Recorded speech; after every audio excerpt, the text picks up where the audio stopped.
can begin. Yes, welcome everybody to AniMat's Crazy Cartoon Cast. No, I do not have my opening this time. Things are going to be just a little bit more different than usual, and I will explain why. But first and foremost, I would just like to go and quickly mention that I actually do have a special guest star with me. Now, this is another reviewer, but a pretty well-respected reviewer, actually. Someone who has specialized in musicals, which we will be getting into a lot for this one. And in this case, her reviews are actually really entertaining and really good. Like, if you haven't seen any of hers, please go and check these ones out. Pretty much exploring some of the worst in terms of musicals, whether they be animated or on screen or on stage. Please welcome from musical hell, the Diva. Diva, what is up? Okay, well, I am extremely flattered by that introduction, but I'm glad to be here. Yeah, and by the way, I already told you a little bit of this before we did get started, but I just want to go and clarify to my audience that the thing is that this is going to work out a little bit more differently, because I just need to tell you, this morning has been extremely hectic, and it has been extremely crazy, mainly because of the fact that last night, my computer just burst. It completely got busted. It was unworkable. So this morning, I had to go and drive more than half an hour to send it to the shop. And the good news is that they told me that it is fixable. For you tech-savvy people, if you want to know, the problem, it was actually regarding my hard drive. It is not powerful enough to run some of the more modern applications that Apple has, especially with some of their new iOSs and some of their new software that they have in store. It's not powerful enough for some of the modern Apple stuff, so I have to go and send it back. It will take about 2 to 3 days for it to return. So literally, for the past hour before starting this, I spent the whole time just rebuilding everything from the ground up. Just grabbing one of my old computers, re-downloading some softwares, and do the best that I can in order to re-salvage what I can possibly do in order to save this. And on top of that, I just want to mention, though, that there are some things that aren't 100% perfect. As you can see, the chat wall is empty if you are watching this, so I can't actually show you anything because there really isn't anything that I can show. I tried fixing it a little bit, but I was at a very limited time, and I don't have my intro and I don't have my outro, but the fact that I could still do an episode of AniMat's Crazy Cartoon Cast today is kind of a miracle in itself. It's gonna work out a little bit differently, but I will go and do the best that I can to still provide a great show, especially that we do have a special guest. So, Diva, I would like to ask you all, I would like to ask you, are you ready for today's episode? I am very ready for today's episode. All right, that's great. Chadwell, are you ready to get things started for today's episode of AniMat's Crazy Cartoon Cast? Let me hear it. Are you all prepared? Let's see now. Yeah, and chances are, maybe it could be buffering a little bit. Maybe, like, the connection is not that great. Keep in mind, I'm working with an older computer, so again, bear with me on this one. Again, it's kind of a miracle that it's still happening. And it's great to see that people are still enthusiastic, that they are still ready to see another great episode, so that's beautiful to hear. So with that said, let us now go and get things started. And with the first story, however, I would like to go and start things off with, unfortunately, a little bit of a tragedy. As you guys probably know, this week there have been several passings. One of which that I would like to quickly mention that is animation related is regarding Ken Spears, who has unfortunately passed away this week. And if you guys don't know, Ken Spears is actually the co-founder of Ruby Spears Productions and the co-founder of, or the co-creator of Scooby-Doo. And I just want to briefly mention this because a few months ago, Joe Ruby has actually passed away. And he's actually the partner of Ken Spears that also co-created Scooby-Doo. And a lot of the things that I did say about Joe Ruby can also apply to to Joe Ruby can also apply to Ken Spears. So that's why there really isn't a whole lot that I could say that I have already said for Joe Ruby that it would also apply to Ken Spears. But with that said, there is also a bigger death that did occur this week that I do want to talk about, and it is actually regarding. Let's see if it can load up right here. Oops, nope, that's not you. Yes, it is Alex Trebek. Unfortunately, on Sunday, Alex Trebek has sadly passed away at the age of 80 due to pancreatic cancer, in which it was actually stated that he passed away peacefully surrounded by his family and friends.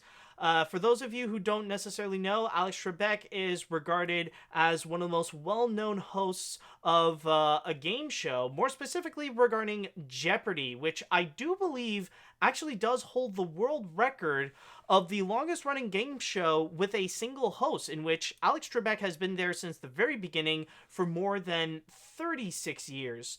Not And exactly. Art Fleming, I believe, was on there before that, but he has been hosting it for 36 years. oh, So, really? yeah, Oh, I didn't know that. Okay, well, I know that he does have that record. I know that record he is does. actually Yes. there. Okay, so at least I'm not crazy on that. We actually do have some words from several people who did mention about the unfortunate passing. One coming from Tony Vinciquera, who is the CEO of Sony Pictures Entertainment, stated, today we lost a legend and a beloved member of the Sony Pictures family. For 37 amazing years, or 36 and a half, or whatever, Alex was that comforting voice, that moment of escape and entertainment at the end of a long, hard day for millions of people around the world. He has the heart and soul of Jeopardy, and he will be deeply missed by everyone who made him part of their lives. We also got a quote, amazingly enough, from the higher ups of Sony, I believe. Where would that be? Yes, from the chairman and president of the Sony Corporation, Kenichiro Yoshida, actually states, we join our colleagues at Sony Pictures in mourn of the passing of Alex Trebek. Alex was an extraordinary talent whose intelligence, wit, and comforting presence appear to millions of people around the world and made Jeopardy the outstanding show it is today. And one that I almost skipped is actually coming from Bob Iger, the chairman at Disney, in which there are some channels in which it would actually go and air on ABC, in which he states, he graced us with kindness, warmth, wit, and pure elegance, which is why we welcomed him into our homes night after night, year after year. He also showed us what courage looks like as he battled cancer with dignity and determination. So I think I want to give the floor to you, Diva, and I would like to ask your thoughts about these. And what many people might not necessarily know is that you actually do have a significant connection with Jeopardy. I don't know if I'd call it significant, but I was on the show about 6 years ago. So, yeah, I did. I was able to win 2 games and lose a third. So I did have the immense privilege of seeing Alex Trebek at work, and it was really good. I mean, he was always, very gracious to the contestants. He was, very professional. He was a little salty sometimes, and could run a little blue, but um, I think that's pretty cool. And just more than that, I, like everybody else, I loved, tuning in every day and seeing Alex on my TV set and playing along with the contestants. So, yeah, this hit pretty hard on Sunday. Um, especially so because I've lost a uncle to pancreatic cancer, and it is really, as cancer sucks, but as it sucks even on the scale of cancer. It's one of those that usually isn't detected until it's too late to do anything about it. So, Mm-hmm. I was hoping that, I kind of expected this, but I was kind of hoping we'd have another year or two of Alex. Y- Um, but Yeah, yeah, you're definitely right there. And I would actually honestly say for me that so far among the celebrity deaths that we've had this year, this one probably hit the hardest for me. Like I know like we got some major significant ones from like yeah, Kobe Bryant or not Chiwetel Ejiofor, Chadwick Boseman. Chadwick Boseman, thank you. Yeah, Ruth Uh Bader Ginsburg hit pretty hard, I think. yeah, that's another major one. But for me personally, Alex Trebek was one that I felt like it really hit the hardest, mainly because I'm honestly one of those people that is a major Jeopardy fan. If you guys don't know me, Jeopardy is just one of those shows that I would watch every day. And so much so that I remember in my California trip about 2 years ago, I actually went to the Sony Pictures lot to go and watch some tapings of Jeopardy, and a little bit like you, I actually did see Alex in action. I actually did see him do his work and interact with the guests, with the contestants, and just watch some episodes live. And it really was one of the highlights of me and my family's California trip. It was just it was just great to see something like in action right in front of you, like something that you've watched all the time, and not to mention actually seeing Alex Trebek live, where like even during the commercial breaks he would actually interact with the guests, just answering Yes. questions. And chances are, I'm just gonna say right now, like you could tell, like when he would go and answer those questions, you know that he came prepared. Mainly because like Yeah. a lot of the people ask the same kind of questions about like his past and stuff like that, and Right. he would actually bring up the TV about like some of his past achievements, like some of the previous game shows that he hosted, or some of the previous works that he has done, or even like of course his Canadian heritage as well. They like he knows like what the people would ask, and it's really nice that like the whole Jeopardy set, like they came fully prepared, like to go and fully answer those questions, to fully display like what he would what he said, what he has done throughout the years. Right. That's the thing that really got me about, when I was on Jeopardy is I was that was around the time they were doing his 30th anniversary as a host, and watching him I'm like, he has got to have seen everything in those 30 years. Every, contestant that completely flopped, every, super run, every person who was doing bad Sean Connery impressions at him. But he still handled it like a pro. You never felt like he was, tired or bored or that you were wasting his time. Yeah, honestly, I would say though that like throughout watching the show, like me and my family can detect that actually. Like you could tell like when he is interested and when he doesn't care, Mhm. because there have been Yeah. time yeah, because there are times like when Alex would interact with the contestants before going back into the question to the answers.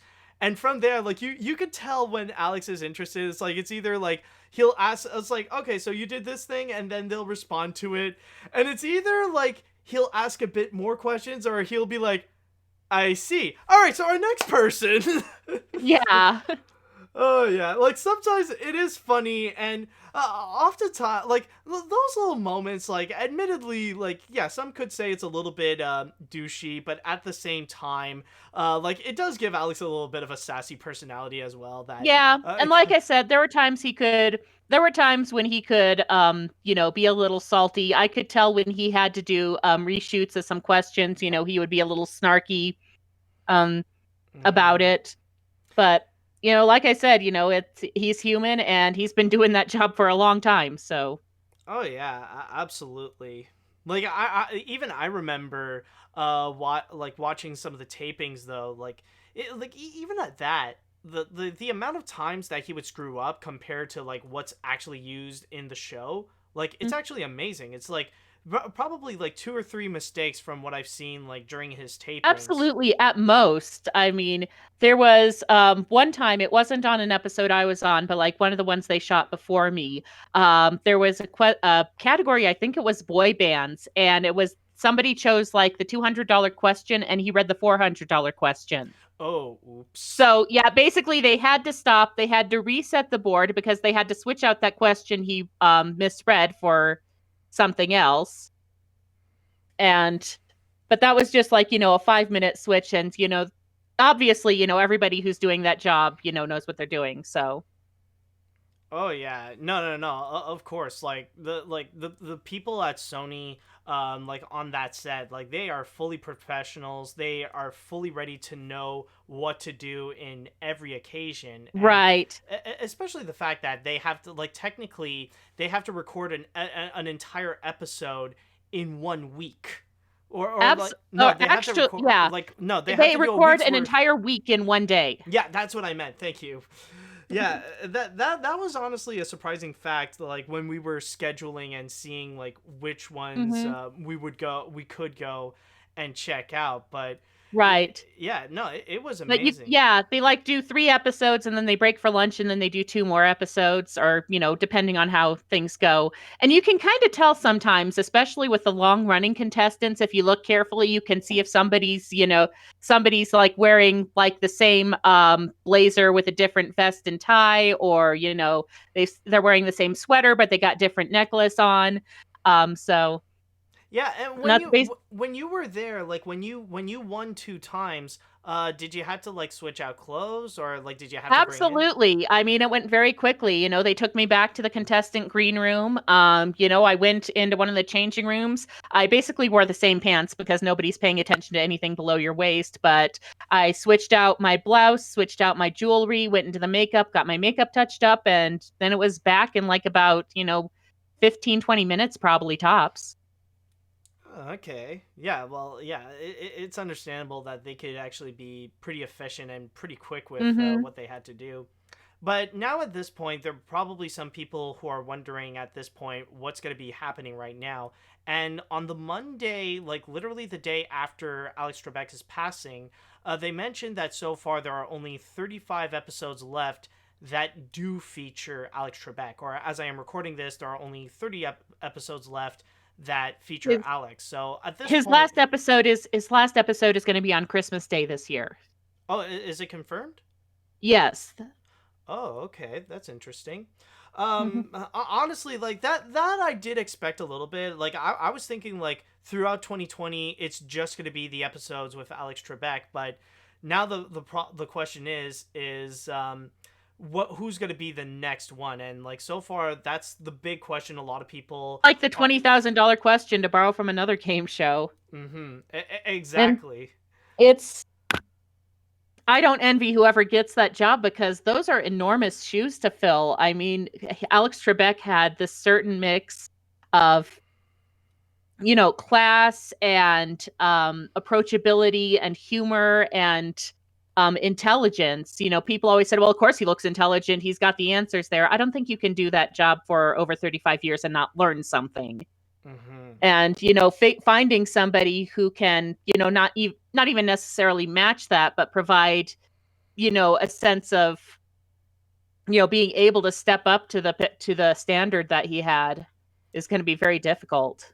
Yeah, and especially the fact that Alex Trebek over the years, because of Jeopardy, he really made himself a massive television icon. So Absolutely. that's going to be the big obstacle for the new host that they would have to go through is to be the one that will take the place of the television icon who has been doing it literally for about like 36, 37 years.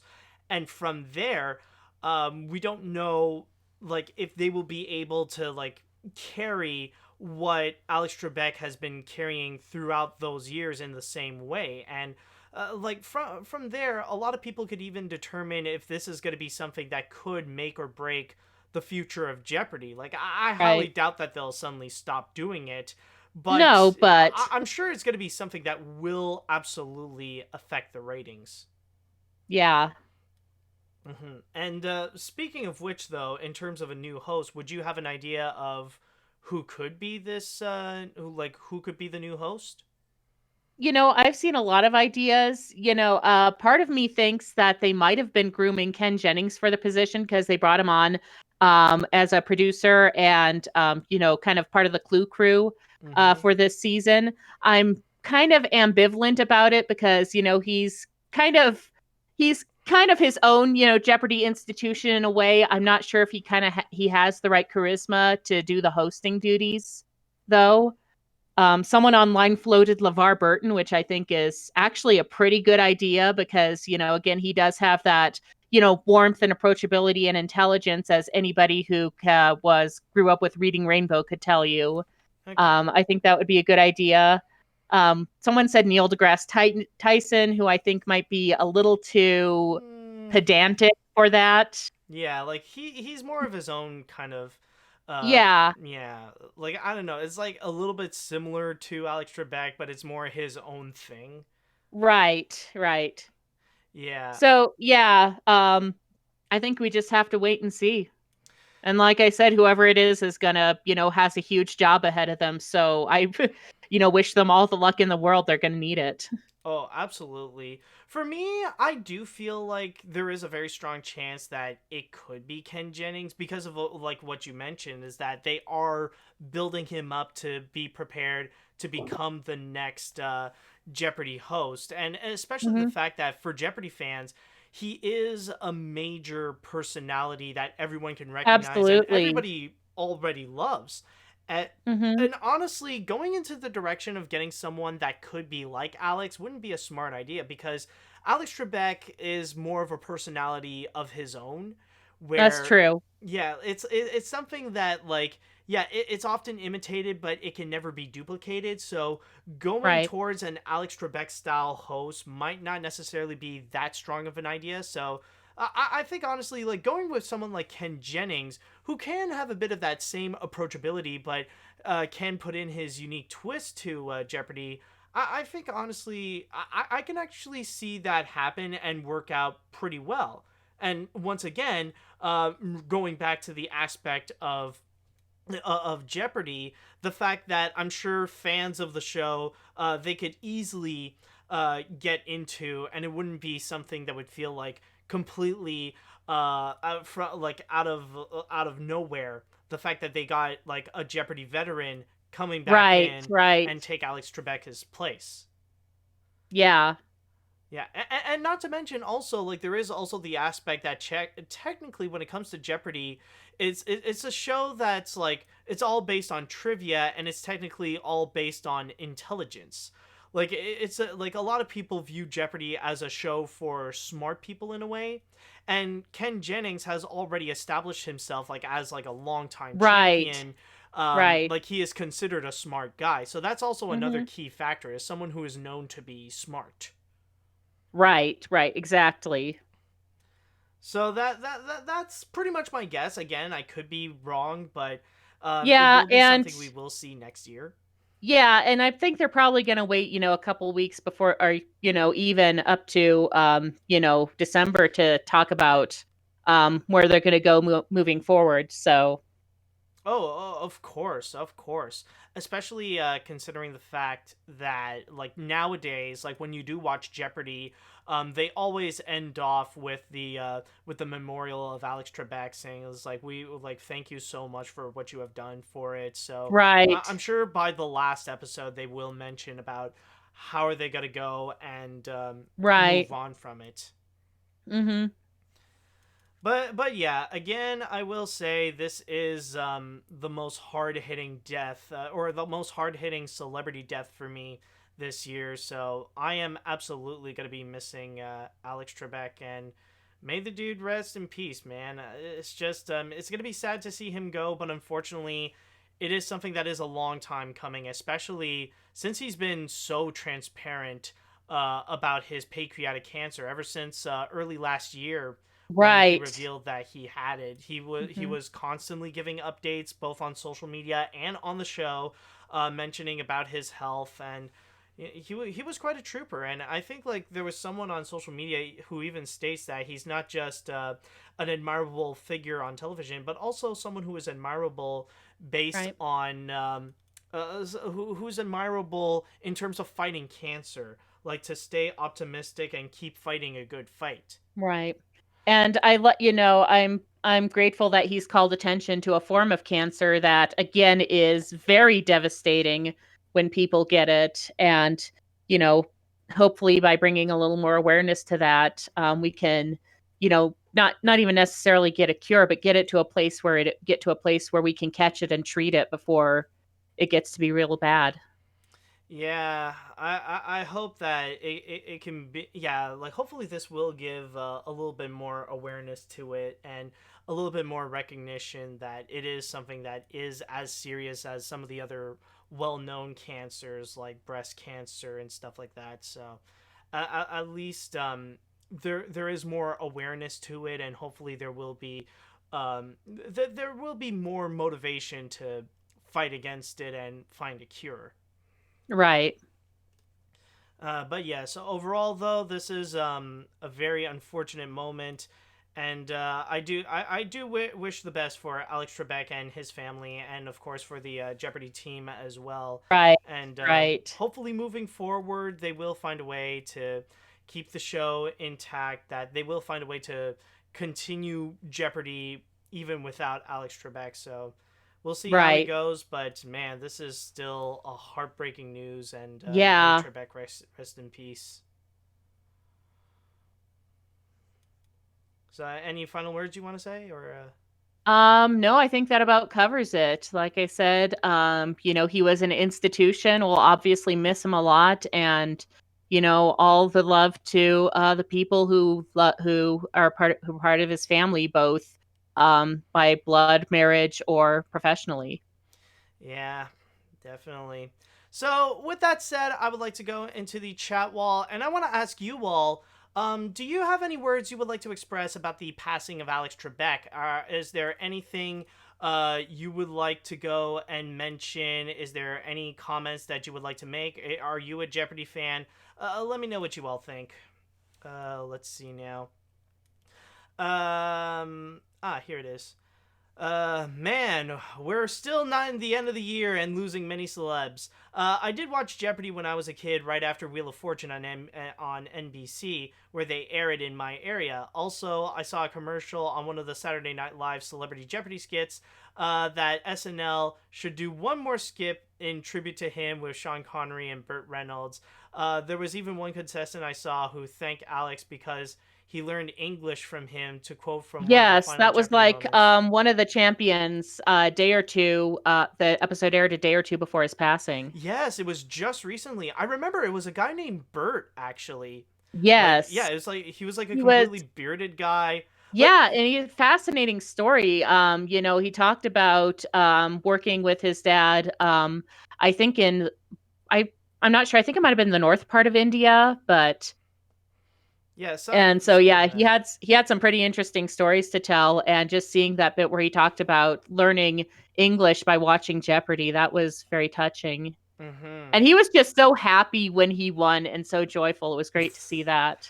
Oh yeah, like you could definitely tell he like in a way he's kind of cute in his own way, where like he's just a happy camper and just like more the kind that like even if he didn't win, he was just happy to be there. Absolutely. Yeah, it was a very cute moment. Let's see now. This is a sad year of game show host deaths. First Regis Philbin, now Alex Trebek. Although I haven't been interested in watching Jeopardy, I did knew the impact and importance of Alex's legacy, and it's sad to see him go. It was also poor timing considering he died a day after Joe Biden became president elect. Oh Rest in yeah. peace, Mr. Trebek. Oh My friend yeah. Yeah, my friend Emily on Twitter, she said, "Man, 2020 is just couldn't let us have one good weekend." Yeah, yes, that is true. It's just like after all the celebrations Uh-huh. of like Joe Yeah, Biden winning, and then suddenly this happened. It's like, can we have like at least 24 hours to be happy? Just 24 really. hours. They couldn't let us have that. Oh, let's see what else we got. Let's see. People are petitioning for LeVar Burton from Reading Rainbow and Star Trek The Next Generation to pick up where Trebek left off. Others think that the game show champion Ken Jennings should take the hosting job. Even though Alex Trebek is pretty much irreplaceable, who do you think would be a good replacement host? Well, I mean, we technically I think we kind of kind of covered that we did cover already. that. Did you know that? Also, did you know that he once hosted a pilot episode of the TV game show Starcade? That is a game show with video games, specifically video arcade games. Yeah, that is true. In I think fact, he did it. A lot of people don't know he did stuff before Jeopardy. I think Concentration was one of the ones he did. yeah, there was a little list here, I believe. Yeah, there is a little bit of a list like during the 1970s that he did some game shows. He did The Wizard of Odds, High Yeah. Rollers, and Battle Stars. Yeah, that yeah, like he did do a few gigs before he managed to get the big one with Jeopardy. Let's see what else we got. Definitely check out the ABC 2020 tribute to Alex Trebek. It was very eye-opening. I never knew that he used to actually host an American bandstand type show for the CBC back when he was 25 or 35 years old. Also, my grandma I think actually I had can't. what? That's something I can't really see him doing, but that's interesting. Oh yeah, and also my grandma has videotapes of Alex Trebek on the show Wizard of Odds, produced by Alan Thicke from Growing Pains. Oh yeah. Honestly, that would actually be a fascinating treasure because of the fact that most people only know Alex Trebek from Jeopardy, and yet we like not many people know about like some of his earlier works. We don't know what he has done beforehand, so it would be interesting to see like some Yeah. of the things he did before. It'd be like where you find, those old sitcoms where some big movie star, did a guest shot one episode. Yeah, that is true. It's like a plant like this like well known celebrity is just being this little extra like when they were very young. It's like one of those surreal things. It's like Mhm. it's like watching the original Little Shop of Horrors I like was the just thinking that Jack Nicholson in the original Little Shop of Horrors. Yeah, like you just see that and it's amazing to see like not just before Little Shop of Horrors became Little Shop of Horrors, but also like seeing a young Jack Nicholson. Right. Oh yeah, it's like one of those surreal things when watching it. I'll read one more comment before we jump into the next story. Let's see. It is sad that Alex Trebek passed away, and now there are people saying who should take over a host as host. LeVar Burton said he'd love to host Jeopardy, and there was also an episode of Scooby Doo and Guess Who where Alex Trebek was the guest, although the episode wasn't released. However, a clip of the episode was uploaded on Twitter. Also, I think LeVar Burton would be a great choice to take over as the Jeopardy host. Oh, that is true, actually. That is true. Warner Brothers did do that, like, sometime this week, not long after Trebek's passing. They did show a little bit of the episode that would feature Alex Trebek. And, it was cute. I mean, it's nothing Yeah. spectacular because it is still modern Scooby-Doo, but, it was still cute to see, like, some of the things that they would play Yeah. around with Scooby-Doo on Jeopardy.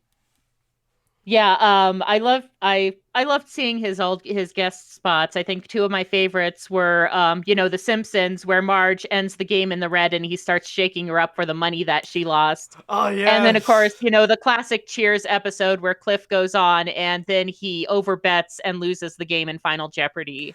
Oh my god, my parents are huge fans of Cheers, and more often than not, they do reference that episode in particular, and sometimes we would see though like it's crazy, but sometimes it does happen on Jeopardy where those moments actually happen where like a Mhm. contestant would do so well and then they would be so stupid at the end by bidding everything and just losing everything Right, by the time of right. Final Jeopardy. Basically they have a name for it. They say that it's pulling off a Cliff Howard, I believe. Cliff Like Clavin, they just that's the character's oh name. Cliff Clayton. Yeah, Hmm. yeah. Basically, they would just say like, "Oh, he pulled off a Cliff Clayton where like he bet Yeah, everything and just lost it." So yeah, my parents know exactly what you're talking about with that episode. right. But yeah, unfortunately, it is a sad moment that did occur, and may Alex rest in peace during a very difficult time, I must say. So, with that said, though, I think it is time that we shall go and jump onto the next story. And I would like to ask you, Diva, considering that you do look into a lot of musicals, I would like to know your opinion. How do you feel about live televised musicals? Because that seemed to be more and more of a trend in recent years. How do you feel about them? Thing that I think I like a lot better in theory than it has been in practice. There have been some good ones. The Wiz live was excellent. I think, when they did Rent, it was, okay for what it was. But then you also have, like, oh my God, Peter Pan live, where you have Christopher Walken giving absolutely zero fucks about being Captain Hook. Yes. Or Sound of Music with who was it, Carrie Underwood, who was trying to be Maria and just couldn't act it. Yeah, So yeah. it's been a mixed bag. But it's something that I'm glad that they're bringing back. They had that, back in the 50s and 60s when they Mm-hmm. had, the original Peter Pan airing on NBC. And I hope to see, some more, better productions in the future. And, also, more pro shots like we got with Hamilton this summer. Oh, of course, yeah. More stuff like Hamilton would be beautiful. Well, but then again, this is another live production, so it would be hard to top what they did with Hamilton and what's been brought out on Hmm. Disney Plus. But this one, however, seems to be pretty interesting, and not only do they want to do a live televised show, but they want to do it in the form of The Grinch to capitalize on the holidays. So give it a bit of time for it to load up.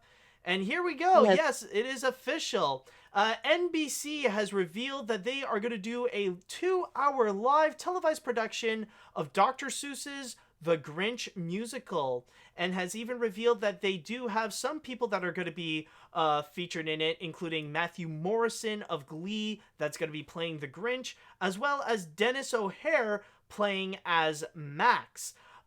Morrison stated here, reading from my source on Deadline.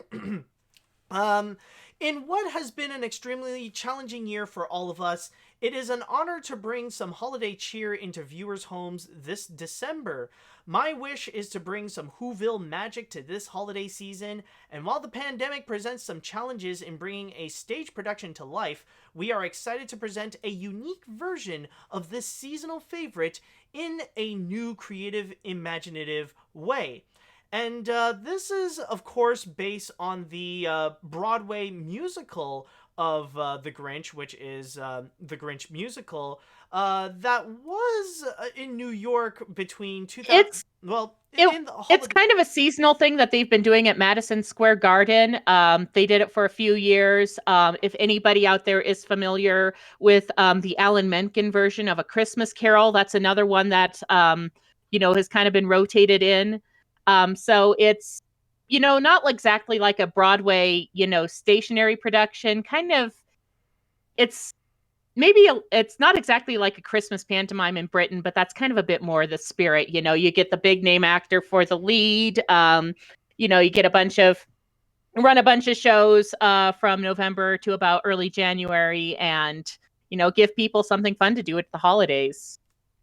Yeah, exactly. It's more like a holiday based Broadway show, so they just want to Yes. keep it as a holiday based Broadway show, not keep it on like it would just be too weird to be watching uh No. the Grinch musical in like May or something like that. Yeah. It's along the similar veins of the Rockettes Christmas show that they do every year. Yes, exactly. It's more something like that. We also got a quote here coming from the executive vice president and special programming on of NBC Entertainment, Doug Vonham, in which he expresses. Dr. Seuss is an indelible part of all our lives, and we're thrilled to bring a stage production of The Grinch Musical to our audiences. This is a perfect addition to our annual holiday program traditions and a telecast the entire family could enjoy. And apparently, this will be coming pretty soon in a few weeks, in which they have set it up for December 9th at 8 p.m. Eastern Time. So I would like to know your thought. Are you familiar with the Grinch musical?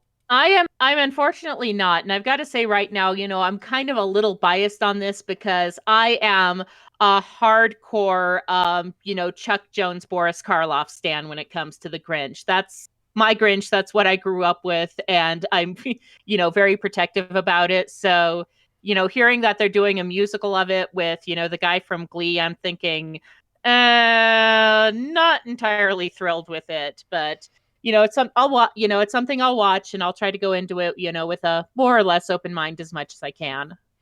Yeah, I get how you feel actually. Me, it's the same thing. I'm not necessarily all that familiar with the Grinch musical. I had a friend of mine who did send me a clip Hmm. of the Grinch musical, showing a little bit of like one of the songs that actually featured.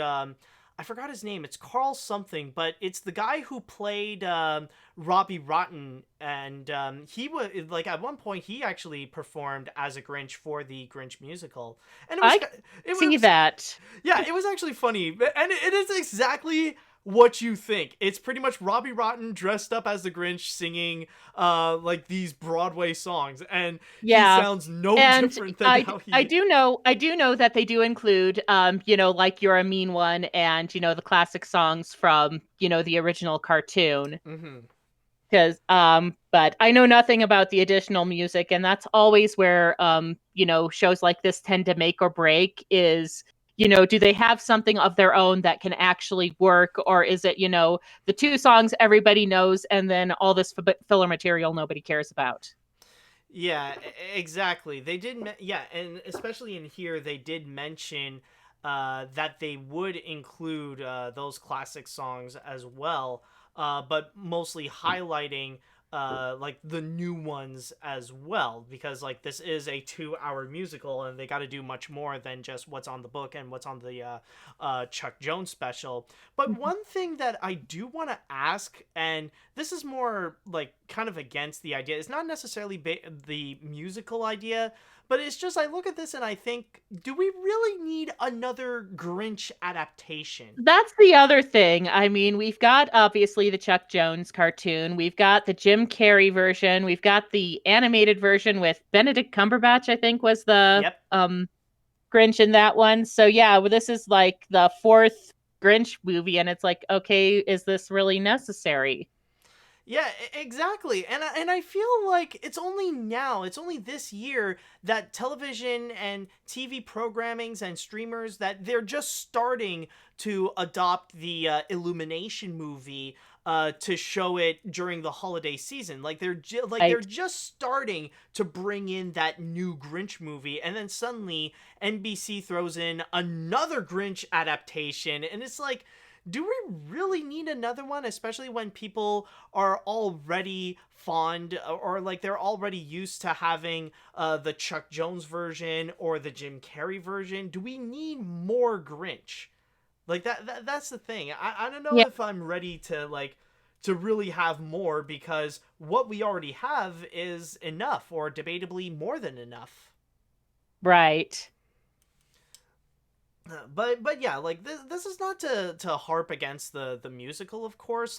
Yeah. I understand the like having it be on Broadway. Like that's kind of an exception, because like it's an Right. adaptation on stage, but And technically, yeah. honestly, a lot of Broadway has been trending that way in the past several years. It's like, oh, we have this movie a bunch of people are going to be nostalgic for. Let's make it into a musical. Mm-hmm. Or like So, some, or like take a recent movie and turn it into a musical. Like that's what Disney right. did with Frozen, and it did work out well for them, to Yeah, be but fair. that's Disney. I mean, Disney's always repackaging their stuff. Yeah, that is true. Yeah, rather it be for a ride or for another movie or for whatever, yeah, they Yeah. would. Yeah, they I always do that. Yeah, I just those of you who watch my channel know my last episode was on the 2019 Lion King. So, Oh, that is true. Yeah, you did put that out. That was a good episode.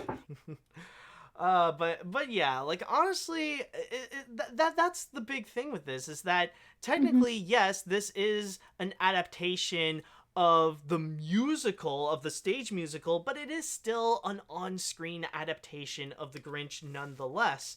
And Right. considering the reputation of these live televised events, and I like to be very honest, I am like I have a I'll confess I do have more of a bias against it because a lot of the stuff that I've seen and that I've heard about them, they've been like really, really, really bad. Rather it be like the Peter Pan one or the Sound of Music or that version of A Christmas Story that was also a Yeah, that massive I can't disaster. even find that one on video, which is unfortunate because I think it might be a good episode subject. And like I said, there have been good ones. There was Hairspray. Jesus Christ Superstar Live was kind of hit and miss, but had some really good stuff going for it. Okay. And again, The Wiz was excellent. So Okay. I think it's Yeah. I think the genre has potential. It's just they're not capitalizing on it. Yeah. Well actually, there is another one that I thought. What are your thoughts on the Little Mermaid one that Disney did? Oh, that one they did. Yeah, I kind of, I was kind of about that, and I recorded it, and basically what I did is I watched the live action songs and then just fast forwarded through the cartoon, Yeah. just to see what people were doing with the cartoon. But I think they had didn't they have Queen Latifah as Ursula there? I Yeah, think that she was was. pretty good. Yeah, she was not bad actually. Yeah, Like some of the casting choices were actually solid. Like I don't mind Queen Latifah and Ali Cravalho was also really good as yeah, Ariel she as was well. she was Ariel in that, and she did Hmm. pretty decent job as I recall. Yeah, for me, honestly, I find I actually do consider it one of the good ones, mainly Hmm. because of the fact that technically I know that more than half of it is just the animated film, but that's exactly it. Like a lot of the as I said before, I'm not fond of these live televised events, and usually when I would watch them, they make me wish that I'm watching the original version, and that's exactly what it's deliver and that's exactly what the Little Mermaid is delivering to me. Like it's mostly watching the animated film, which like I don't mind. I can't really complain about that. So and especially the fact that a lot of people love to make fun of the live action bits where like a lot of people feel like like they almost memed it like with all the different puppets that are featured like Yeah. playing as fish or Hmm. especially like for freaking Flounder. So I The feel flower like that one was creepy, if I remember correctly. yeah, exactly. So, like, my question, so like to the people who are not really fond of the Little Mermaid one, I just want to ask, like, would you rather just 2 hours of like that whole live action thing, or would you rather want to see some of the animated film? I think like the animated film is more of a blessing, like to fill in the gaps in between. So yeah, like at least that's just my thoughts on the Little Mermaid one. Surprised that Disney has yet to try to do a little bit more like with some of the others, but I don't know. Maybe they got more. Maybe they'll plan some in the works. But for now, Yeah. what we have is like for now, like the big upcoming one is gonna be the Grinch, and yeah, I don't know if I'm really gonna be into this one. It's just like maybe it'll give me more familiar. It'll give me some familiarity with the musical, but then again, it would make me wish that I would rather watch the musical than to watch like a live televised production of it. So, yeah, any closing thoughts on this, Diva? Not much. Like I said, just wait and see what they do it. But also, holiday musical that I'm really interested in seeing is Jingle Jangle, which is coming out on Netflix. Has I believe majority black or all black cast. They've got Forrest Whitaker, Anika Noni Rose in it, who Oh. most people know as the voice of Tiana and Princess and the Frog. So yeah, really good cast. If you've seen like the trailers on Netflix, it just looks like this, amazingly gorgeous, holiday aesthetic cranked up to 100 style going on. I think that's going to be very interesting. Oh, honestly, I've seen notification like on my iPad and stuff like that, I've seen notifications about Jingle Jangle, but I never really knew what it was. That actually Hmm. sounds pretty legit, especially with If, the. as I recall, it's like this inventor who his apprentice steals something from him, and they have to get it back. Oh, okay. Oh, wow. Like it really, wow, it really is something filled with surprises. and Yeah. and here I thought the biggest thing was really the fact they got Forrest Whitaker and Anita Noni Rose. But yeah, no, Hmm. I'll definitely keep an eye on that one. But Yeah. if you are interested, however, in checking out The Grinch more than we are, just keep in mind it'll be on for December 9th. So, with that said, I would like to go and pass on to the chat wall, and I would like to ask you all, what do you think about this Grinch musical that's going to be coming soon? Is it something that you guys would want to go and see? Would you be interested in a live Grinch musical on television? Let me know what you all think on this one. Let's see, did people already write down their thoughts?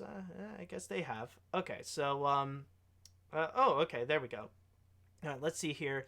Good. Dr. Seuss's wife has really mishandled the Dr. Seuss licensing and branding. The only good thing she has done is the Jim Henson Seussical World on Nick Jr. and the Green Eggs and Ham Show on Netflix and the Cat in the Hat Show on PBS Kids. Everything else has just been a cheap cash grab. No thanks. Pass. Don't forget that A Christmas Story, the musical, was awful on Fox Network. Yeah, I think that was the one. Yeah, like I remember Fox trying it out a little bit on trying to capitalize on the live televised events, and like they've done a Yeah. few. Like they did Rocky Horror, I remember, and then Another one that a lot of people hate. So, yeah, like they did Rocky Horror, and then I think like they did that one. They did A Christmas Story, and I think that was probably the straw that broke the camel's back for them. But yeah, oh god, yeah, I remember. Yeah, yeah. I also remember the Rocky Horror one, and oh god, like especially as a Rocky Horror fan myself, like that was no, thank you. Okay, let us. What else do we got here? As a hardcore Grinch fan who has played the character in my high school production of Seussical and even enjoyed the Jim Carrey and Illumination version, I might watch this at least once. But please be more like a live version of Jesus Christ Superstar, and less like Christopher Walken as Captain Hook. Yes. Can the actors please remember their lines this time? That's basically what you're asking. Yeah, that's a pretty low bar to clear, but yeah, I mean, it's something I'll check out once. Oh man, oh still though that oh my god, that performance by Christopher Walken, that truly was a sight to behold, especially after Right. that heartfelt song, and then you see like you see Christopher Walken and all the pirates where he doesn't know his lines. It's like Peter Pan has a mother. Oh, and everyone is just awkwardly standing there like Yeah, it's like line. yeah. Oh my god, it's a gem in itself, but then again, it's just it's Christopher Walken at his most Christopher Walken. Let's see. I have attachments to both the Chuck Jones Grinch, live action Grinch, and my sister showed me the 2018 Grinch last night. The Grinch is a timeless story, so I can understand the adaptations. However, I don't think I'll watch the musical simply because I don't have a DVR anymore and I'm just not interested. I'll just get Jones's Grinch at my library during December, as well as Charlie Brown. I'm worried the Grinch costume will be torture for the live event. I don't think it would be that bad. I mean, technically, I mean, it's not gonna be like the Jim Carrey costume, you know? no, and you're talking about something that's based on a show that where somebody is already intended to be in that costume for an hour and a half, 2 hours. So I think they'll know what they're doing with it. Oh yeah, and especially the fact that like they are doing more of a musical. They can't go fully elaborate because they still need to have the actor like fully emote, to fully dance, and to fully sing. So it's not gonna be that Absolutely. bad. Yeah. Yeah, so they won't overheat Matthew Morrison. Let's see now. I'm done with more Grinch adaptations for now. I'll just stick with the Chuck Jones special and the Ron Howard film instead. The Illumination one is okay, but not worth hating on. But this, no thank you. Now, if you'll excuse me, I'm going to find my copy of the films on Blu-ray. Okay, so we don't have much interest then. Let's Yeah. see. I'll read two more, and then we're going to jump into the next one. I'm actually more open for it. The Grinch is one of my favorite stories. I've always enjoyed as a kid. Even make it to a parody in other works. I could be open to see it, and it might be as enjoyable as Dr. Seuss's art on stage.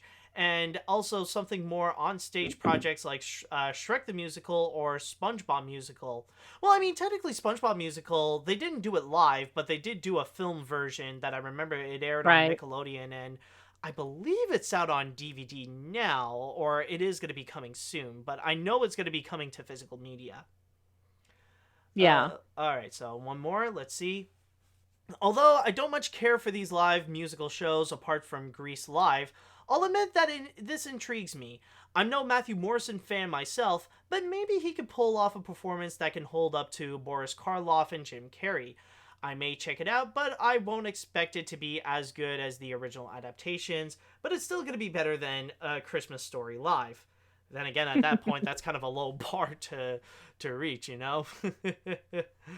Okay, so I think with that, it is time we're going to jump into the next story that we have here, and we're going to be transitioning a little bit from a live musical on television to an animated musical that's going to be coming soon. And interestingly enough, Netflix is not just going to go and turn this into just a little musical, but they're making a whole franchise out of it. And what I got here is going to be Arlo the Alligator Boy. So let's wait for it to just load up a little bit. It's coming. Ah, there we go. Here we go. Here it is. Yes, Arlo the Alligator Boy. Netflix has officially announced a new 2D animated movie musical called Arlo the Alligator Boy, which will be followed by a series called I Heart Arlo. And this is going to be made by a DreamWorks veteran named Ryan Crego, who previously worked on DreamWorks movies and shows like Puss in Boots, Shrek Forever After, and Home Adventures with Tip and O. Like I said before, it's going to start out with the animated movie, and then following immediately afterwards, that's when they're going to bring out the TV series that will feature 20 11-minute episodes, all coming out next year with animation that will be provided by Titmouse. Reading from my source here on Animation Magazine, it states here, in terms of the plot, upon learning that he is from New York City, a wide-eyed boy who is half human and half alligator decides to leave his sheltered life in the swamp and search for his long-lost father. The movie, Arlo the Alligator Boy, will launch Arlo's journey as he meets a group of misfits who quickly become his new family. Once Arlo's adventure lands him in New York City, the series I Heart Arlo will kick off as he and his newfound crew set up shop in an abandoned seaside neighborhood and help bring it back to life. We also have a whole bunch of actors and singers that are going to be performing in this movie and series as well, including American Idol contestant Michael J. Woodward, Grammy-nominated musician Mary Lambert, Red Hot Chili Peppers Michael Flea Balzari, Annie Potts and Tony Hale, whom we have recently heard in Toy Story 4, Brett Gelman, Jonathan Van Ness, Haley Ju, Jennifer Coolidge, and Vincent Rodriguez III. And and we do have a quote coming from Ryan Crego in which he states, "The story of Arlo and his friends has been with me for nearly a decade, and I am beyond thrilled to finally have a chance to share his musical journey with the world. Arlo is a character who is so full of hope and overflowing with positivity, even when the odds are stacked against him. That optimism is a joy, and joy is reflected in every song of the movie and the series, and we can't wait for audiences around the world to sing along with him." So that's pretty much the big thing with Arlo the Alligator Boy. And I would like to know, Diva, do you have any thoughts on this? I think I'm not sure if it's something that I'm specifically going to be interested in, but I think the premise sounds interesting. Just looking at the art here, it's kind of got a weird, quirky sense to it. Not quite Amazing Adventures of Gumball, but it kind of feels like it's kind of in that little surreal wheelhouse. Yes, I was about to say that it almost has that that modern Cartoon Network style where Yeah, they lean a little bit more on the psychedelic, but at the same time it's set in a modern world where you see right. like you just see regular people on a on a subway train, and then like you see a bunch of like random like over the top and strange unique characters along with Arlo the Alligator Boy. Like, yeah, it is true. It does have a bit of that modern Yeah. Cartoon Network style. I think doing a musical series on television is really a lot harder than people give it credit for. Obviously, there's been some successes over the past few years with Gallivant and Crazy Ex-Girlfriend, among others. And I think it's something that's a little easier to achieve in animation because it already kind of has that, surreal or fast fantasy quality to it. So, Yeah, true. But then again, no, like I would disagree a little bit. I would say that it can be as challenging, especially mhm, if you would try to go and make it a musical for every episode. Like that would be really tough. Like nowadays, I would understand if you would just have like a few little moments of songs in the veins of like Steven Universe where it would pop up from right. time to time, but not all the time though. Any more you wanna any more you have to Um, express or? Not much. Like I said, got an interesting cast here. So it's basically don't know much more about it than the article, so we'll see what happens. Yeah, that is true. One thing I will say though that I am kind of surprised is the fact that Netflix is really jumping the gun on really turning this into a full-on franchise. Like not just come Right. out with the movie, but also immediately have a TV show associated with it as well. Now, I don't know if this is the case like maybe they're doing something in the veins of like the Disney direct to video sequels, or it's like with Return of Jafar, where technically it's not just a whole movie in itself, but Right. also it's meant to be like a pilot for the whole series. And that seems to be the kind of direction that they are going with. So I'm not expecting like a Right. full big production in the veins of like what Netflix did with Klaus for Arlo the Alligator Right. Boy.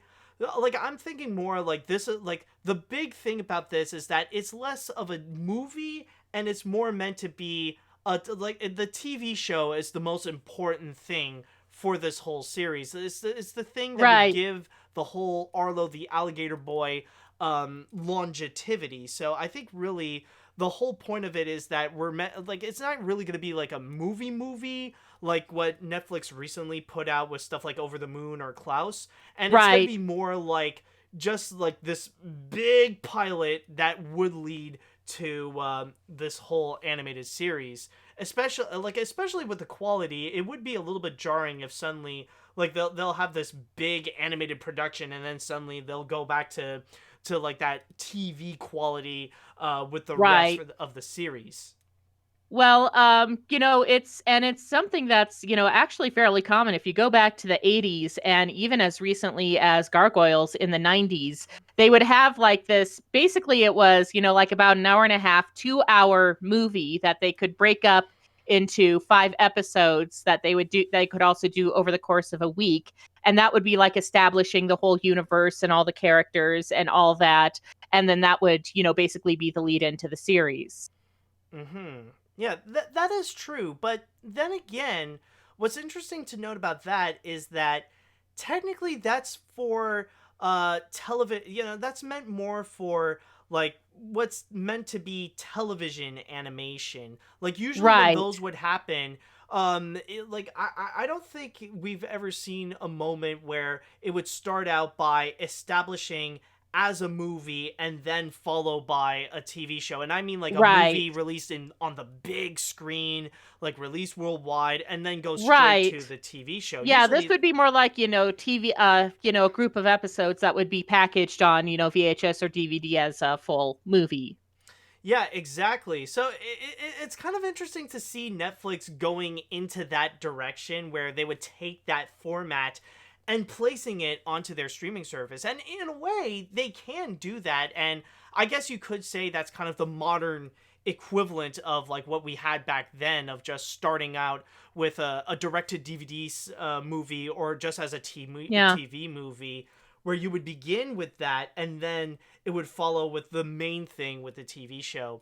Right. With Arlo the Alligator Boy, it is unique with the way that they are doing it on Netflix as well, especially considering the fact that Netflix, they have already established that they could go and release not just small productions but big productions at the same time. And seeing Right. this in the mix, it's gonna be interesting. It's an experiment that Mhm. I could say that Netflix is doing, but we'll see with how this pays off, especially with the fact that they're building this up as like a major animated musical.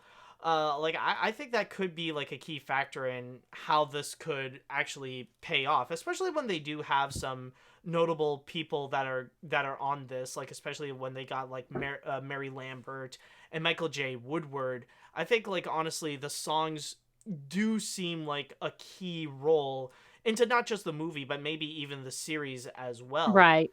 So like that's going to play a major factor in how it'll work out, but we'll see how it goes. Like in terms of the plot, I will say it does sound like a rehash version of like the Muppet movie or something like that. A bit, doesn't it? A little bit, especially like when you got like the main character who's almost reptilian in a way, Mhm. and then like meeting up with a bunch of misfits together going into the big city, and it's like kind of a road trip at the same time. Like Yeah. you do, and plus the fact it is a musical, like Yeah. you have that musical aspect. So it is like I wouldn't necessarily say it's an original idea, but we'll see how it goes. It really is all about the execution, and it really is all about the songs. And if that's going to be enough for it to go and carry it through Netflix, where it could even be successful with not just the movie but also with the TV show, I think that's ultimately going to be something we will have to wait and see. Right. But yeah, overall though, all we know is that this is going to be coming out sometime in 2021, and well, we'll just have to wait and see. It's a unique Cartoon Network style idea, and maybe people who are fans of stuff like Gumball or Adventure Time, maybe they will get a kick out of this. Maybe this could actually work out well. Yeah. Okay, so with that said, I'd like to go into the chat wall, and I would like to ask you all, what do you all think about Arlo the Alligator Boy? Is it something that you would be interested in seeing? Do you think Netflix has jumped the gun, or do you think it's a smart move for them to go and do both a movie and a TV show? I want to know what you all think on this. Does anybody have any thoughts here? Let's see now. Is it just let's see. Is it just me, or is Netflix starting to be serious on animation in order to compete with Disney on a streaming animation war? On the other hand, I can be curious with this animation franchise. To answer that question, yes. That is Netflix goal, actually. I think they did state, unironically, that they want to compete against Disney. They want to beat Disney in the animation game on Well, Netflix. yeah, they've already got a lot of series based on DreamWorks properties. I mean, my kids for the past 6 months, it's been all about Captain Underpants and Boss Baby and How to Train Your Dragon.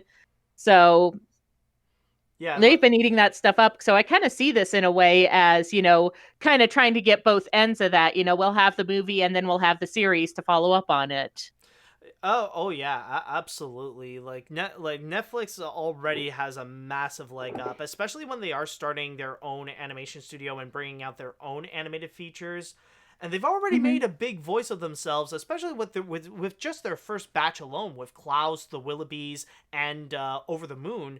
Like so far Hmm. that like they've been gathering a lot of attention as much as debatably some of the major studios. So yeah, honestly, they have stated that they want to be highly competitive and beat Disney in the animation game, and they are capable. I could actually say that. I think they have a way to go. I mean, I loved Over the Moon, but as far as the story was going, I was like, it could be a little tighter and a little better on developing the characters.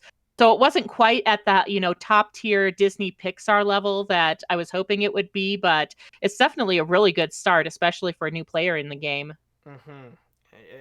Exactly. So, yeah, like that. Yeah, the commenter. I just want to tell you, you're not far off when you say that. Like, it is a reality.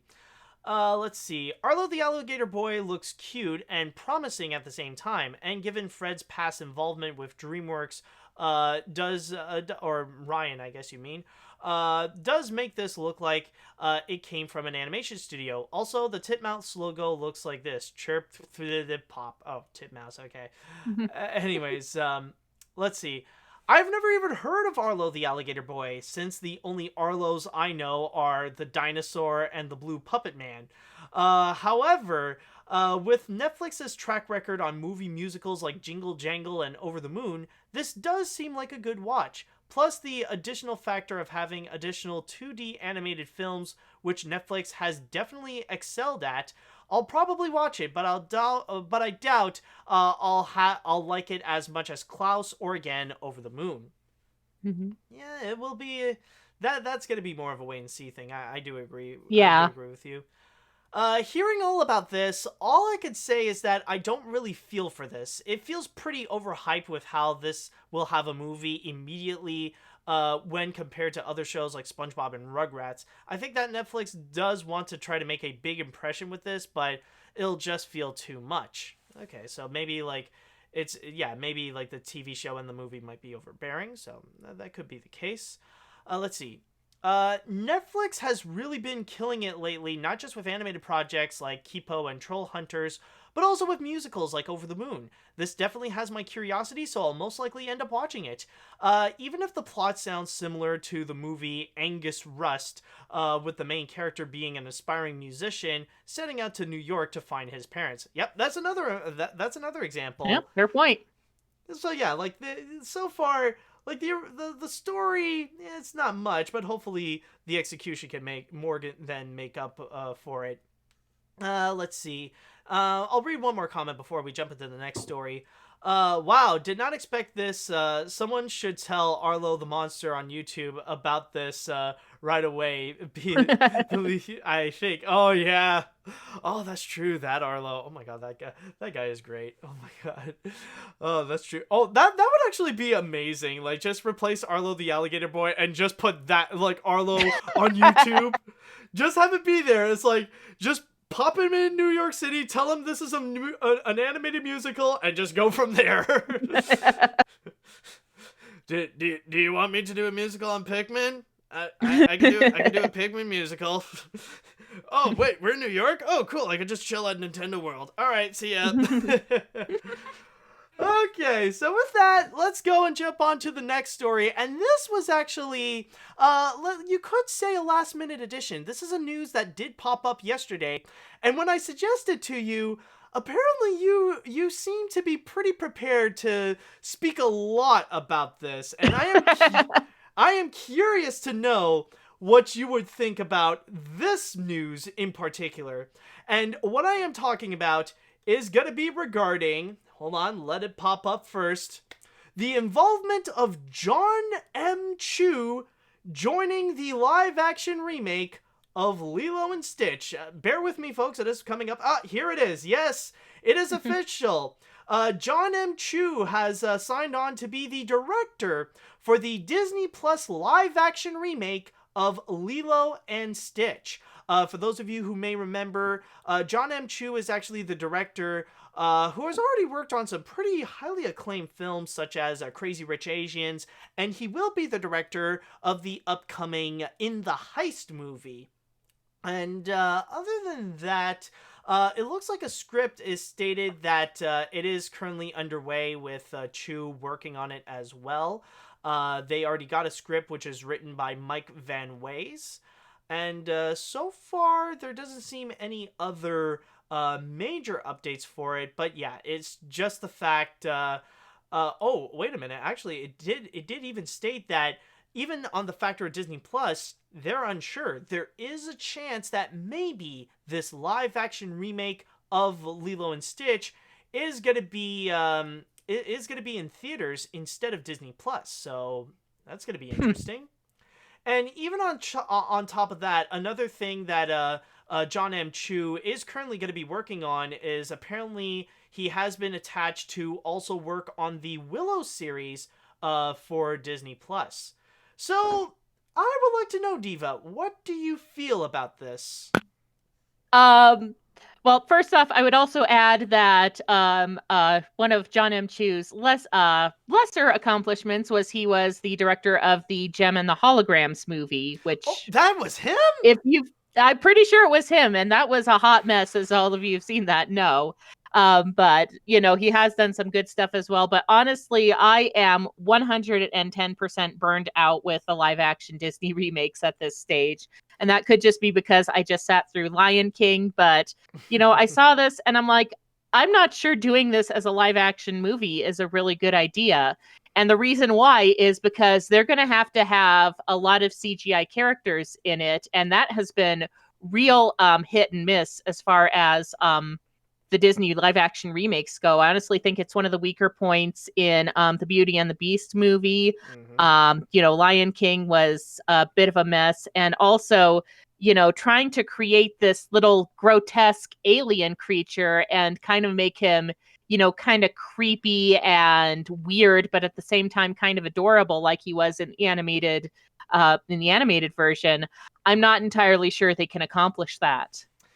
Yeah, I do agree with you there. I will say it's one of those things that the more I do think about it, the more I feel like the idea of a Lilo and Stitch live action remake just doesn't make sense because Lilo and Stitch really is an animated film that is meant for animation, and that's it. And that's mainly Mhm. because of the art style of Chris Sanders. One of the things that really does pop out is the fact that this movie has a very unique art style, even that goes beyond what Disney would usually come out.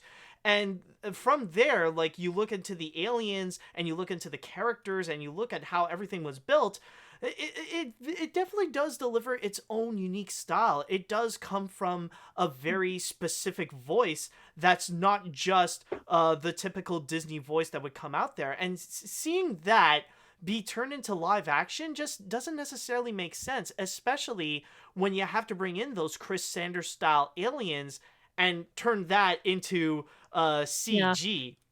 And it's And it's yeah, not just Stitch. It's yeah, a guy that Jumba. I'm forgetting Jumba and Pleakley. Those two guys. You have the head of the Alien Council, whatever her name is, and I think it's just a all chancellor. these really different, all these different bizarre creatures. When you look at them on animation, they make sense, but you try to start envisioning them in a live action 3D world, and it just doesn't click. It's an art style in itself that is beyond the realm of reality, and how you're going to bring that into live action, or you're going to bring that into 3D. It's Hmm. going to be hard to imagine. Like, granted, I know some people could argue that technically you can bring the Chris Sanders style to 3D. I mean, that was the whole point of How to Train Your Dragon. I get Yeah. that, and also the Croods as well.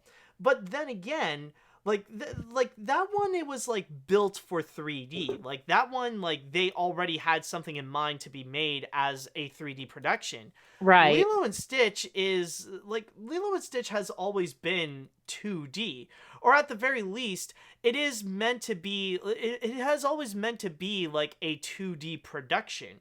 And thinking about that coming to life in 3D, especially with the factor, like one thing that we do have to mention is also regarding the factor that it's going to be on Disney Plus.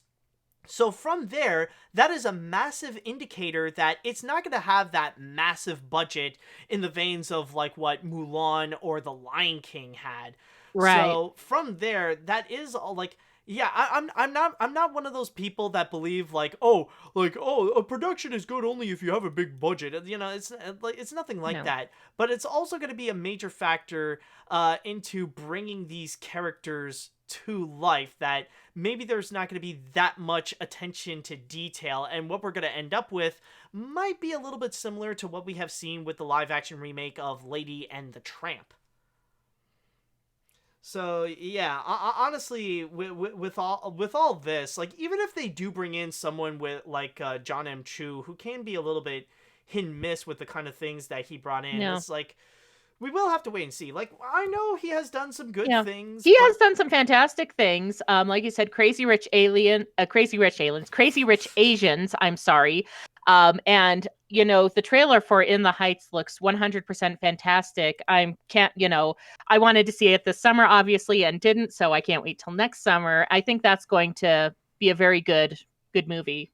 hmm but then, like, with this one, that this does sound like a production that would be more in the veins of Gem and the Holograms, especially like when you are dealing with a family friendly like a family friendly feature that is based on an older animated property.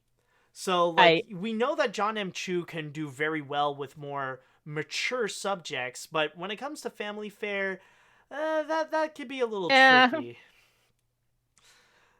But yeah, I don't know. Like, for me, it's like gonna be a bit of a wait and see kind of thing. I don't know if it's even yeah, gonna be released in theaters or on Disney Plus. But either way, I just feel like again, it's a Disney live action remake. So the most that you really can say about this is that it's just unnecessary. We don't need this. I mean, especially with how. I Like, especially with the fact that it is Lilo and Stitch, and nowadays there are, like, I know so many people who are very much connected to this movie. Like, they right. consider it as one of their personal favorites. So, Yeah, of there's a lot of I know a lot of people who see Lilo reading as autistic.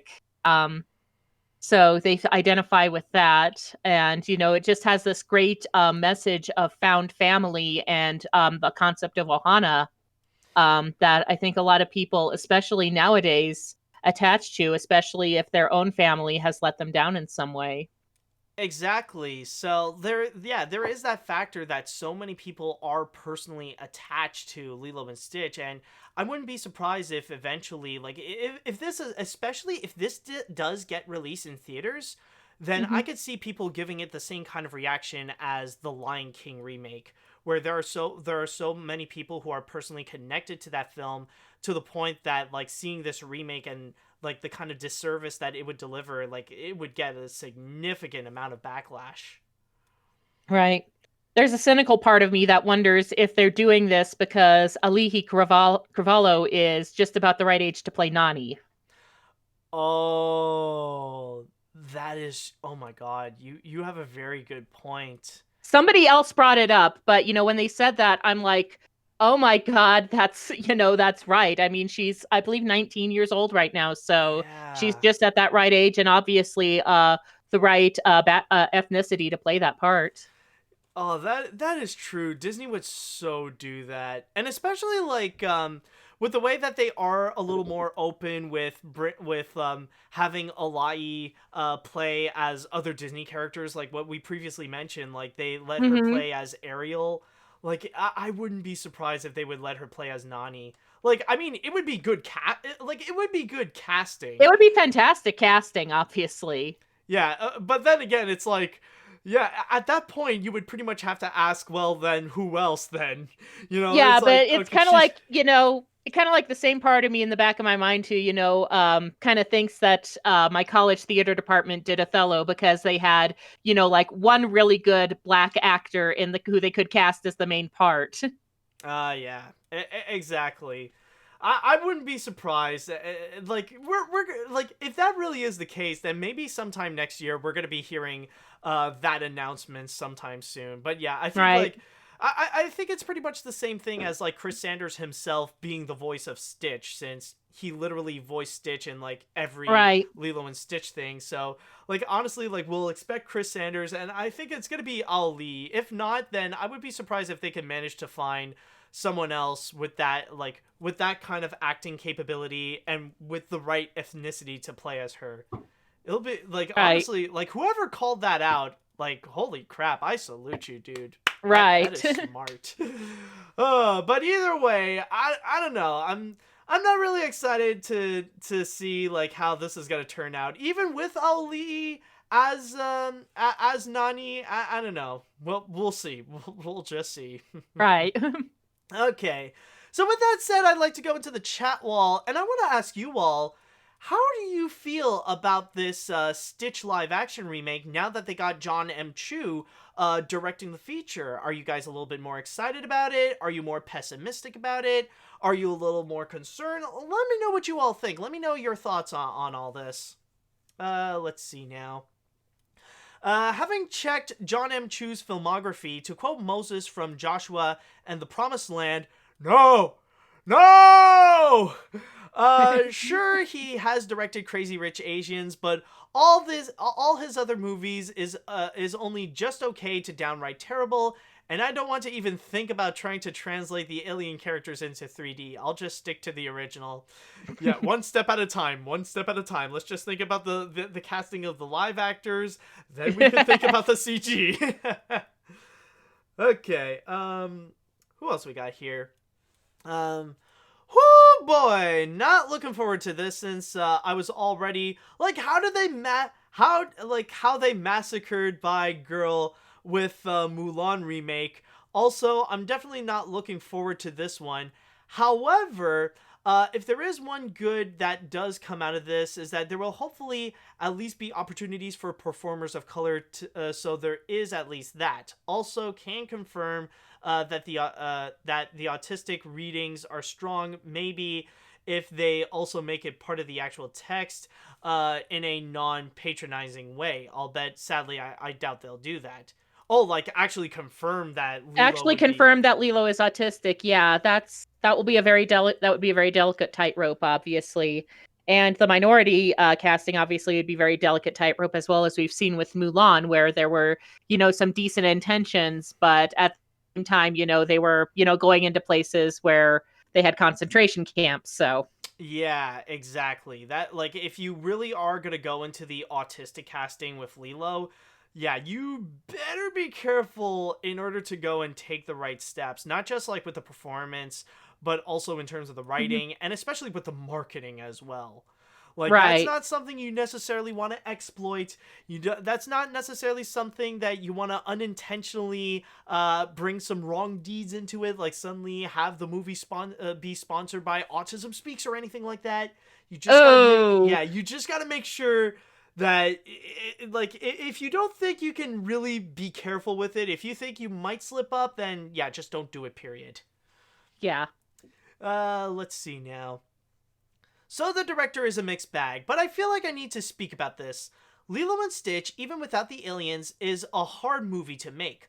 Lilo is a 5-year-old girl. Yeah, you could age her up a bit, but that takes a little bit of stress with Nani, barely an adult herself, off where she's much less vulnerable. Nani is barely old enough to be an adult, let alone raise a child who is her younger sister. The threat of child services and foster care for a very young child is very real and very scary. Yeah, that is actually very true. And like even though a lot of people think about like Stitch and the aliens when it comes to that movie, there is also that really mature side that does make that like, some people could say is the secret formula of what made the original Lilo and Stitch Yeah, strong. I think that's one of the things that surprised me the most when I first saw it was, we had this child services character who wasn't just like this big mean I'm going to take your sister away guy. This was a guy who was like from his perspective, he was seeing that this, poor girl could not handle being the legal guardian for this for her sister, and he thought that taking separating them was the best thing to do. And it Mm-hmm. was, acknowledging that complexity, and at the same time while acknowledging that was, very sad and scary thing for the main characters. I found that very interesting. Exactly, and they do bring up a very good point, that it's just going to be really difficult to try to that's also going to be something that's going to be really difficult to try to adapt to the big Right. screen, especially with the connect, like to see if there is to see if there would be some kind of chemistry between the two actresses that are going to play as Nani and Lilo, Right. to see how they would adapt that sisterhood and that troubling bond that they Hmm. would have. That's going to be difficult, especially when like these Disney live action remakes, sometimes they would often update a few things and sometimes it doesn't go well. So that's just going to be a real tricky part that Right. they would have to do. Let's see now. The live action Lilo and Stitch is still happening. Huh. Even though I don't trust him 100% after another Hannah Montana movie, and yes, I know it's Gem and the Holograms, but it's another Hannah Montana movie. Who knows? Maybe it'll be something maybe it'll be something unique. Hell, you want to know how to make a really good live action Lilo and Stitch remake? Ditch the CGI and use puppets. You know That what? Actually, I would be a lot more interested if they got the Creature Shop in on this. Yeah, bring in like the Jim Henson Creature Shop. That might not be a bad idea. I can see that work in some way. That's not a bad idea. That or just say screw it and just go with sock puppets. Just make, just make all the aliens sock puppets and just make them just don't make the characters acknowledge anything. Just literally have them be sock puppets. Oh boy, let's see what else we got. What else would we have here? Lilo and Stitch works brilliantly because of its animation and great story done by Chris Sanders and company. I would also like to add Dean DeBlois as well because he was also a major help. It's definitely completely unnecessary to redo a great Disney animated film just because of a trend. I just think I'll watch it once and that's it. Again, the animation makes it work. Exactly, it's just like what I said. It Yeah. has its own unique style that gives the movie an identity, and seeing that being translated to live action, or especially bring those unique aliens into live action, it's going to be a very difficult task, or at least a very Right. difficult task to get it right. Otherwise, you're just going to make something that would just feel absolutely uncanny. All right, I'll read one more comment before we jump into the next one. Let's see what we got here. Lilo and Stitch is one of my favorite movies, so I was skeptical about this. On the other hand, the effects could turn out to be terrible, but then again, I think it could work if they go with the Detective Pikachu route. But hey, at least this time they got an Asian director, unlike the Mulan remake. Yeah, that is That kind of is a the good point. that is the irony that I kind of realized. That is true. It's like technically you got the all Asian cast, you filmed it in China, a bad place in China, and it's all done by a white director. Right. I think they had Yeah. like white writers and costume people in there. So I think that's, demonstrates how important it is not to just have, the right representation in front of the camera, but behind it as well. Yeah, white costume designers and white makeup artists. I think, yeah, suddenly that really does make sense, especially after seeing, like, when they dolled Mulan up for, like, the bride test. Yeah, I can see why people made fun of that now. Yeah. Oh my god. Oddly enough, like looking a little bit it's like honestly it's like when you see Mulan you're expecting a little bit of a remake of like the 2019 Joker where like where it's like Mulan is actually getting ready for that Robert De Niro show instead of her blind test. You're laughing. You filmed your movie in a controversial place in China and you're laughing. I do. And I'm tired of pretending that it's not offensive. Oh man. Okay, so for our final story, we have made it to the grand finale, and what we got here is actually a trailer for something that I am surprised to find out that it's actually released today. Well, not today, actually just yesterday. But it is still something that is pretty fascinating to go and check out. So with that said, I would like to go and look into the trailer for the brand new Disney Plus documentary series, Inside Pixar. So let's go ahead and check this trailer out.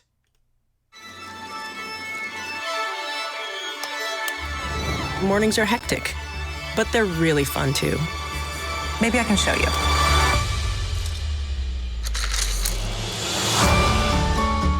There is no typical day at Pixar. There's always somebody working really long hours. There's so many moving parts. Every detail that you see on screen, 75 people have argued about it. You have to believe in the spirit of collaboration. Every film brings with it new character designs, a new style of animation. Inspiration, it's something I'm constantly trying to chase and figure out. But sometimes it hits at just the right time. I know it's in there, I just don't know exactly what it is yet. Storytelling is about taking people on a journey. You have to be really vulnerable as a filmmaker. We try to tell a story that's authentic. There's a whole world out there where kids don't see themselves. We all go through it. We are hoping to make that kid feel seen. You quickly realize how universal the story is.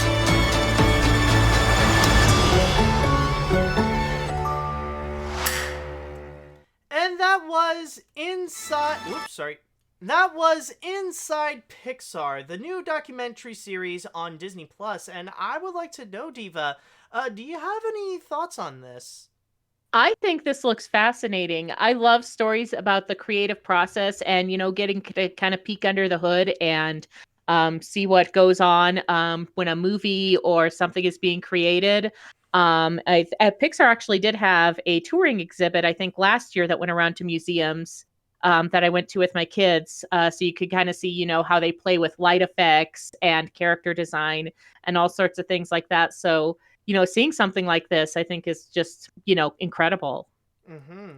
Yeah, and especially for someone like me, I'm like with you on this one, where I'm really fascinated looking into the behind the scenes of like animated works, and especially looking into like the stories of like animation studios and like the people that are in it. Like, this is definitely something that I would consider to be right up my alley, and it does remind me of what they have recently done on Disney Plus with. Have you ever seen the documentary Into the Unknown, the making of Frozen 2? I have not, but that sounds really cool.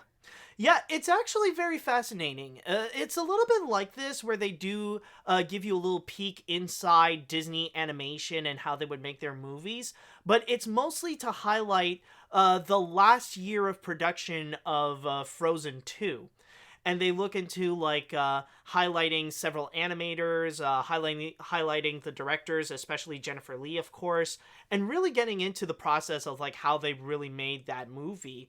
It was a very interesting watch, and for animation fans and especially fans of Frozen 2, I highly recommend that you should go and see that. And it's a little, you do get a little bit of this as well here in Inside Pixar, except this time around, they're not necessarily focusing on a project. It looks like they're just generally focusing on the animation studio in general, and seeing like several animators and several filmmakers when working inside Pixar and what they would do. Right. So it's mostly looking into like what they have done within Pixar. But one thing that I will say, what really fascinates me with this documentary the most, it really is the fact that they are highlighting Pixar in a way that is, I would debatably say is kind of like a long time coming. They probably should have done this earlier, but it really is answering the question of how is the post-Lasseter Pixar? How has Pixar been nowadays, now with Pete Docter running as the chief creative officer, and that they don't have people like John Lasseter or Ed Catmull running Pixar? Because for the longest time, that was like the only Pixar we knew when looking into the behind the scenes of things.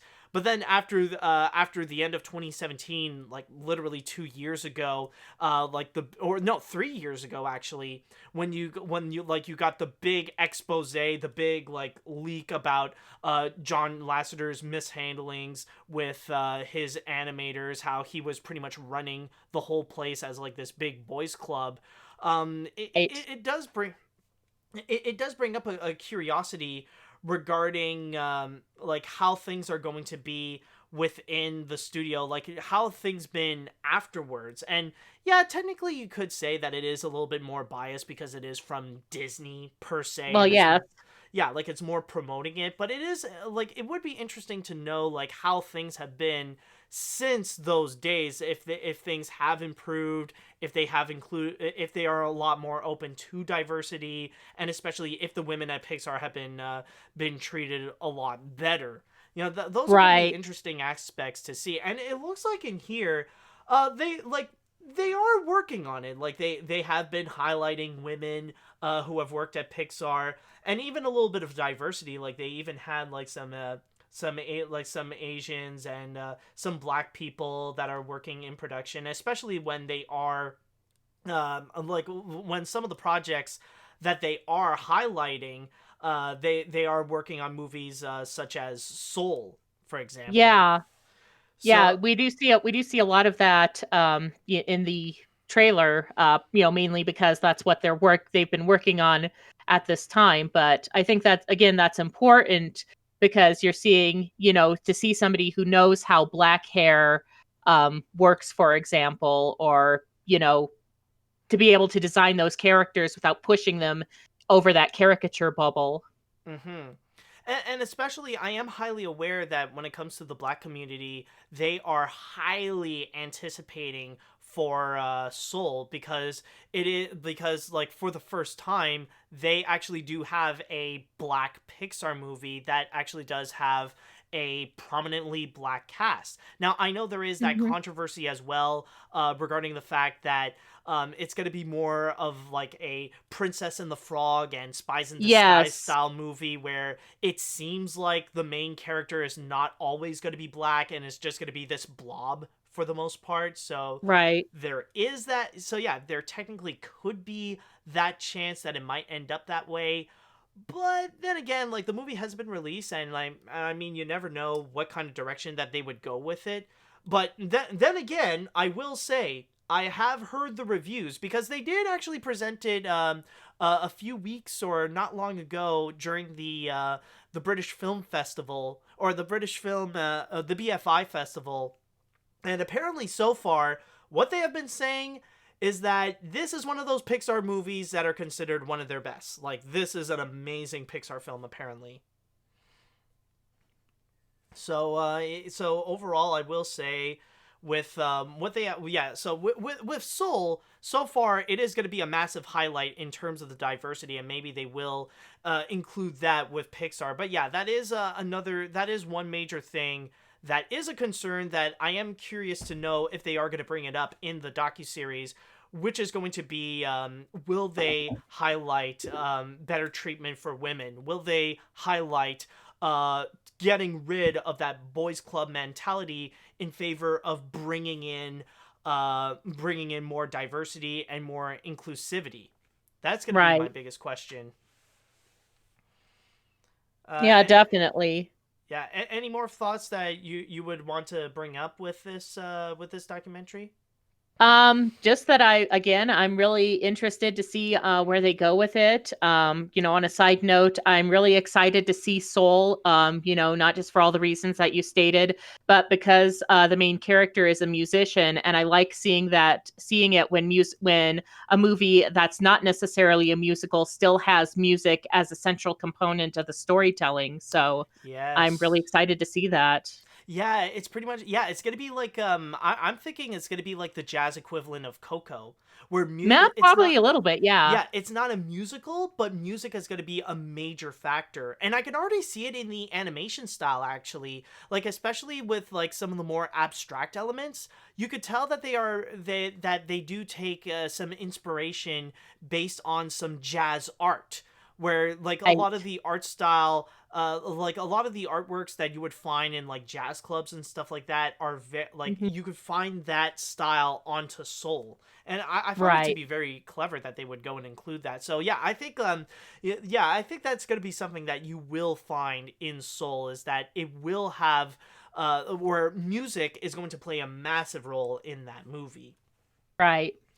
But yeah, like I'm sure that they're also going to bring it up a lot in this documentary on how things would go with Soul and like how it has been when working on the movie. But yeah, like I am honestly very curious to know what they're going to do with this documentary. I'd like to see more of like what they have to offer with this, considering that, especially the fact that it's already on it's like fresh out of the oven. It's on Disney Plus right now, so like, who knows? Maybe after this episode, like we could just go and just check it out. Yeah, go check it out.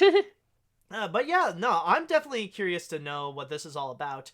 Actually, you know what? Okay, I'm not. Maybe I'm not gonna do it immediately. I have yet. Like, I need to go and first check out the new episode of The Mandalorian. Then I'll go and check out what this has in store. But yeah, any more thoughts on this? Or is No, that I it? think that about covered it. All right, sounds good. So now I would like to go into the chat wall, and I would like to ask you all, do you have any thoughts on Inside Pixar? Also, considering that it's already released or was released yesterday, I would like to know, what are your thoughts about it so far? If you have seen some episodes, let me know what you think. Let's see now. This looks amazing and way better than the CNBC Pixar dictionary. Pixar is really the creative driving force of Disney ever since the first movie with Toy Story. I hope they just become the modern Disney, and Disney drops all their other animation divisions. Definitely gonna watch this tomorrow. Like, are you sure? What about the Disney animation studios they have now? I don't. That's not something you'd want to drop. Yeah. Yeah, it's yikes. Oh my god. Yeah, yeah, drop the studio that brought you freaking Frozen and like all the freaking classics just to have Pixar. Yeah, not that smart of an idea, dude. Yeah. Okay. Okay, this is interesting. I've seen the first episode of this series and I found it very interesting. In fact, earlier this summer, I listened to the commentary tracks for each of the Pixar movies, and believe it or not, some of the best ones were from John Lasseter. Oh, that's gonna be okay. That's interesting. Well, I mean, yeah, I'm sure like John would have like a lot of insights on that. So, on the movies. So, Right. let's see. Pixar. Yeah, I've seen previous docs and behind the scenes vids related to Pixar and the making stuff there, but obviously they won't talk about the other stuff like Inside Pixar, like Lasseter's touchiness, Cassandra Smosic experience of harassment, the kicking out of a pregnant lady because she dare complains about her harassment to HR and nothing happened. I know they wouldn't actually do that, but their talk of making every child feel represented with the boys club and racism. Yeah, that is true. And again, I mean, you got to consider that this is coming from Disney themselves, and there will be a bit of a bias to it. But yeah, it is going to be, but I will say it is going to be interesting though, because we do need an updated version of the documentary, The Pixar Story. Have you ever seen that documentary? No, I haven't. It's still a really good documentary that is worth checking out, that does highlight Pixar's history from the very beginnings all the way up to 2006, I believe, like right after Disney bought Pixar. Like, it's still worth checking out, but then again, it is still worth an update, like especially like with all the recent events that did occur. Like, it's just something worth mentioning that, yeah, they need, like, we do need a new version, and hopefully maybe Inside Pixar would be that. Let's see now. I'm very hyped about this. Pixar is a major part of my childhood, such as Disney and DreamWorks, so I want so much of what the behind the scenes of the works in Pixar, animation, directors, and more. This is very interesting, and I am a huge Pixar fan. Okay. And someone mentioned it's on the Wall-E DVD Blu-ray, isn't it? Yes, that's the one that I am referring to, actually. I'll read one more comment. Let's see. I haven't seen some episodes yet, but I would be curious if I were to check the series out. I don't know if I will, but I'll see if I'm interested with the series or not. All right, sounds interesting. And I think with all that said, that should do it with this episode of AniMat's Crazy Cartoon Cast. And I honestly, after what I went through and with the fact that my regular computer is in repairs, I can't believe I made it out with an actual episode. Diva, I just want to say thank you so much for this. Well, my God, Thank you. I can't believe we made it out alive with this, and it still turned out to be a great episode. And before we go, Diva, I would like to ask, if people are very interested on you and more of your inputs on stuff, where can they find you on the internet? I'm Musical Hell on YouTube, Tumblr, Twitter, on the musicalhell.com. That's pretty much where you can find me. I do the long reviews of terrible musicals, but I also do shorter takes on, some stuff that's, either, upcoming, or I'm doing a sub-series on the sources of source material from famous musicals. So got a lot of stuff going, and check it out. And I've got a Patreon too if you want to give me money. All right, that sounds good. So with all that said, folks, hopefully by next week, things will get back to normal. I will get my computer back. And with all that said and done, hold on a sec, something just popped up. No, thank you. All right, anyways, with all that said and done, we'll get things back to normal by next week. You will have your intro and your outro. So with all that said, thank you guys so much for watching. Thank you guys so much for listening. And until next time, see you later, dudes. Bye.